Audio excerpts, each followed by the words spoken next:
Good morning everyone. वैसे तो दोपहर हो गई है, लेकिन आज लाइव वीडियो में आने का एक उद्देश्य था। आज हमारे बीच में एक ऐसे मेहमान कह लीजिए, या ये अपनी खुशी से पहले आए हैं तो फिर बहुत अच्छी बात है। हमारे बीच में आज हैं अरविंद से मिलाना इसलिए हमें ज्यादा अच्छा लग रहा है क्योंकि अरविंद ने इस देश की सेवा की है। एयरफोर्स में इन्होंने जॉब की है, 15 साल इन्होंने देश सेवा में दिए। 15 साल बाद इन्होंने वीआरएस ली, वॉलंटरी रिटायरमेंट स्कीम के तहत, और वीआरएस लेकर ये हमारे रोहतक ब्रांच पर, आईसीएस की रोहतक ब्रांच पर पढ़े। इनका ब्रदर और ये एडमिशन के लिए उनके लिए आए थे, वो भी फौज में सर्विस देके रिटायर हुए। दोनों सगे भाई एक ही परिवार से हैं, ताऊ चाचा के बेटे हैं, और उन्होंने भी पहले फौज में नौकरी की, इन्होंने एयरफोर्स में नौकरी की।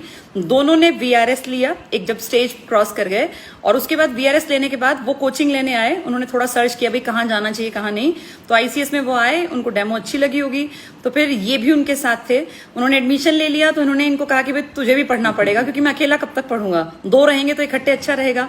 फिर फाइनली अरविंद और राजेश फोगाट जी हमारे सेंटर में पढ़े, और बहुत प्राउड फील हो रहा है मुझे बताते हुए कि राजेश फोगाट जो हैं वो आज एक्साइज डिपार्टमेंट में एचएसएससी के थ्रू गुड़गांव में जॉब कर रहे हैं।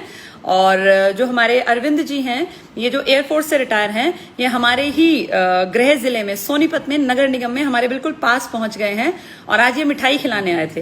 तो मुझे लगा कि आप लोगों से मिलवा देना चाहिए क्योंकि ये होती है वो मोटिवेशनल फैक्टर जो हम सबको प्रेरित करते हैं कि हम भी पढ़ सकते हैं। और देखो, ये 15 साल नौकरी करने के बाद दोबारा से आके पढ़े हैं, ये बहुत बड़ा जज्बा है। बहुत लोग तो 15 साल नौकरी करके वैसे ही सोचते हैं कि अब हम कुछ कर नहीं पाएंगे, लेकिन इन्होंने ये प्रूव किया कि आप एक नौकरी करके दूसरी की भी तैयारी कर सकते हैं, और सिर्फ तैयारी नहीं कर सकते, आप दूसरी नौकरी भी बहुत इज्जत के साथ हासिल कर सकते हैं। चलिए दो बातें परिमल सर करते हैं, उसके बाद अरविंद जी से आपको मिलवाते हैं। पहले अरविंद जी से मिलवाते हैं। ये सोनीपत के गृह जो है नगर निगम में आए हैं, इन्होंने कहा कि हम तो गुरु जी की शरण में आ गए, और राजेश को भी बहुत बहुत शुभकामनाएं। एक्साइज गुरुग्राम का जो है वो मिला है उनको, और सबसे बड़ी बात यह है कि एक्समैन होने के बावजूद इतने मार्क्स लिए कि जनरल कैटेगरी में उनका सिलेक्शन हुआ। ये एक बहुत बड़ी प्राउड की बात है, और कुछ दिनों ही पढ़े थे, कुछ दिनों ही पढ़ करके इनका जो है सिलेक्शन हुआ। जो लास्ट क्लासेस जो है मैम ने ली थी हिंदी की और कुछ हरियाणा जीके की, उन्होंने जो है फाइनली जो है इस प्रकार से जो है इनके लाइफ में जो है चेंज लाया कि जो है ये सरकारी नौकरी में दोबारा से फिर से है। जैसे हर एक आदमी को एक्समैन को जो है जरूरत होती है, तो इनको भी जरूरत थी। और जो है कितनी मजेदार बात है कि 35 ईयर्स ऑफ एज है, 35 साल एक नौकरी करके रिटायर होकर के पेंशन के साथ, और दूसरी नौकरी में जो काम कर रही है। चलिए, बहुत बढ़िया। एक बात मैं और बताना चाहूंगी, जब इन्होंने मुझे बताया कि मैं रिटायर्ड हूं तो मैं और सर दोनों अचंभित थे। अब आप राजेश से जब मिलेंगे तो आप देखेंगे, अरविंद से, राजेश तो नहीं आ पाए हैं, अरविंद से तो आप सच में देखेंगे कि ये बिल्कुल ऐसे ही लग रहे हैं जैसे कि पहली नौकरी हो, जबकि ये 15 साल देश सेवा भी कर चुके हैं। चलिए इनसे मिलते हैं। अरविंद, आप कैमरे पर हैं। नमस्कार दोस्तों, मैं इतना उत्साहित हूँ, बहुत एक्साइटेड हूँ कि मेरे को एक ऐसा मार्गदर्शन मिला है जो मैं उम्मीद से परे महसूस करता हूँ। सर की गाइडेंस में, मैम की गाइडेंस में जॉब भी मिल गया, और आगे के लिए भी फर्दर गाइडेंस मिल गया।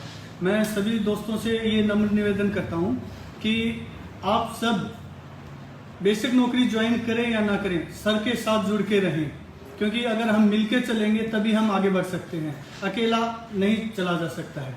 चलिए अरविंद, आपने कितने दिन तैयारी की? किसने सजेस्ट किया कि आईसीएस में आपको एडमिशन लेना चाहिए? मैम 2-3 सेंटर हम घूमे थे, फिर भाई के साथ मैं आया आईसीएस पे उनको दिखाने के लिए, तो भाई ने एडमिशन ले लिया। उसके थोड़े दिन बाद ही फिर मेरे को भी मोटिवेट किया भाई ने कि तुम भी चलो, तुम्हें भी फिर से पढ़ना है। तो मैंने फिर से वहाँ तैयारी की।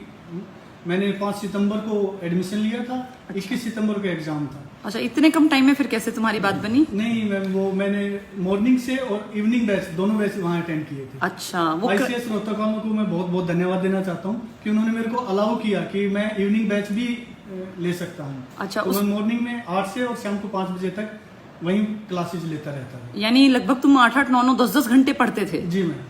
तो मेहनत कितनी की? तुम्हें क्या लगता है कि लाइफ में भाई एक टाइम जब तुमने देखा 15 साल नौकरी जैसे करने के बाद इतनी मेहनत करना, तो थोड़ा सा लगा होगा कि एकदम से बाहर आ गया है, तब कितने कॉन्फिडेंट थे अपने सिलेक्शन को लेकर? मैम जब ICS ज्वाइन किया उसके बाद तो मैं 100% कंफर्म हो गया था। अच्छा, जो पहले 1-2 एग्जाम रहे उनमें और इस पेपर में क्या अंतर महसूस किया तुमने? जो आपने खासतौर से जो लास्ट के 2 दिन पढ़ाया था वो इतने अच्छे से समझ में आ गया कि वो मैं उसको अच्छे से सोल्व कर पाया उन क्वेश्चंस को। कौन सा सेक्शन था? हिंदी का। हिंदी का, हाँ। हिंदी में ग्रामर इस बार वो भाववाच्य और ये कृतवाच्य वगैरह आ गए थे, वो टफ होते हैं हमारे। क्योंकि 15 हिंदी तो जनरली हम पढ़ते नहीं है। हाँ। और उससे कॉन्फिडेंस से, या क्योंकि हिंदी बोलते हैं तो उसको पढ़ना इतना इम्पोर्टेंट नहीं समझते हैं। तो 15 साल पहले ही हिंदी पढ़ी थी। बीच बीच में तो ऐसा हो गया था कि हिंदी लिखते तो ऐसा लगता था अजीब सा, पता नहीं क्या लिख रहे हैं। तो डिपार्टमेंट भी ऐसा ही था, वहाँ भी इंग्लिश का ही ज़्यादा फ्लो रहता है, सारा वर्क इंग्लिश में करते थे। तो ये प्रॉब्लम आ रही थी। जब आपने पढ़ाया तो कुछ चीज़ें ऐसी दिमाग में बैठी कि हिंदी क्लिक हो गई हमारी। चलो, देश सेवा में तुमने एयरफोर्स में कितने साल नौकरी की? 15 साल। 15 साल। कहाँ कहाँ घूमे? कौन कौन से कोने देखने को मिले देश के? लगभग सारा हिंदुस्तान ही घूम गया। अच्छा, सारा हिंदुस्तान घूम वहाँ भी चुके? स्पोर्ट्स किया तो स्पोर्ट्स के जरिए मैं अलग अलग जगह पे आसाम में भी घूमे हैं, बंगाल में भी, बिहार में भी, पटना भी गए हैं। अच्छा। दिल्ली, अमृतसर, कर्नाटका, तमिलनाडु। अच्छा, पूरा नॉर्थ ईस्ट मुंबई, साउथ सब घूम लिया तुमने। सब। चलो, अब अच्छा लग रहा है वापस अपने इसमें राज्य में आके कि अब जब नौकरी आधी करनी है तो कम से कम आधा जीवन देश के लिए किया, तो अब आधी नौकरी अपने राज्य में भी की जाए। जी। अच्छा, घर में कौन कौन है अरविंद आपके? मेरी मम्मी है, वाइफ है और 2 बच्चे हैं। अच्छा, तो अब आपके बच्चे जो है, आपकी वहां से पेंशन बन गई है एयरफोर्स हाँ में, जी। ये बहुत बढ़िया रहा। चलिए, अरविंद से मिले हम लोग और मैं बड़ा खुश हूं इस बात को लेकर के। अभी आपसे पहले जो आया था ना, तो वो भी जो 35 ईयर्स ऑफ एज की थी और 17 साल उन्होंने प्राइवेट नौकरी की थी मोहम्मदाबाद से। नाम तो मैं भूल रहा हूँ, योगेश नाम था। और उससे पहले जो आया था ना, वो भी 35 ईयर्स की एज में ही जो है जॉब लगा था। तो काफी लोग हैं जो जिंदगी के एक जो है पड़ाव को पार करने के बाद लोग जो है ICS में पढ़ के सरकारी नौकरी लगे हैं। चलिए, अब एक थोड़ा सा वेस्ट शेड्यूल है हम लोगों का, उसके बाद फिर आप लोगों से मिलते रहेंगे। और अरविंद से तो मैंने आपको मिलवा ही दिया है। सरकारी नौकरी लगने के लिए आपको ICS में आना पड़ेगा, पढ़ना पड़ेगा, जैसा हम बताएं वैसे करना पड़ेगा, बात बन जाएगी।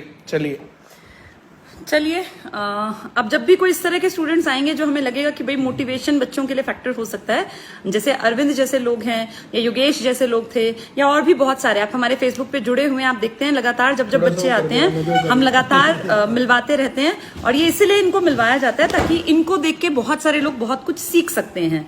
बहुत अच्छा लगता है जब इस तरह के बच्चे आके बताते हैं। और हाँ, बहुत सारे बच्चे लिखते हैं कि एक दिन, जैसे हम जब हमारा एक मान लीजिए कि हमने एक छोटी सी प्रथा चला रखी है, जो हमारे सिलेक्टेड बच्चे हमारे पास आते हैं हम उनको ICS की तरफ से एक घड़ी देते हैं। घड़ी इसलिए क्योंकि समय की कीमत होती है। अब सर जो हैं, ये घड़ी देखो आज अरविंद को दे रहे हैं और इस घड़ी को लेने का भी सपना बहुत सारे बच्चे संजोए रखते हैं, तो अच्छा लगता है।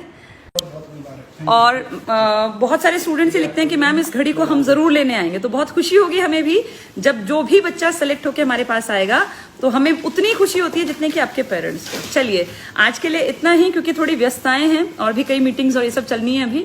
तो बहुत बहुत शुक्रिया आप लोग जो हमसे जुड़े हुए हैं। और आज तो वैसे भी खास दिन है, आज भगत सिंह का जन्मदिन है, शहीद आजम भगत सिंह का, जिनका कि जीवन अपने आप में एक प्रेरणा स्रोत है सभी नौजवानों के लिए, युवा वर्ग के लिए। भगत सिंह जैसा अगर हमें बनना है, भगत सिंह जैसा तो वैसे उनकी बराबरी तो कोई कर नहीं सकता, पर उनके विचारों को आगे बढ़ाना एक टीचर का, एक स्टूडेंट का कर्तव्य है। तो सभी लोगों को एक बार फिर से बहुत बहुत मुबारक हो।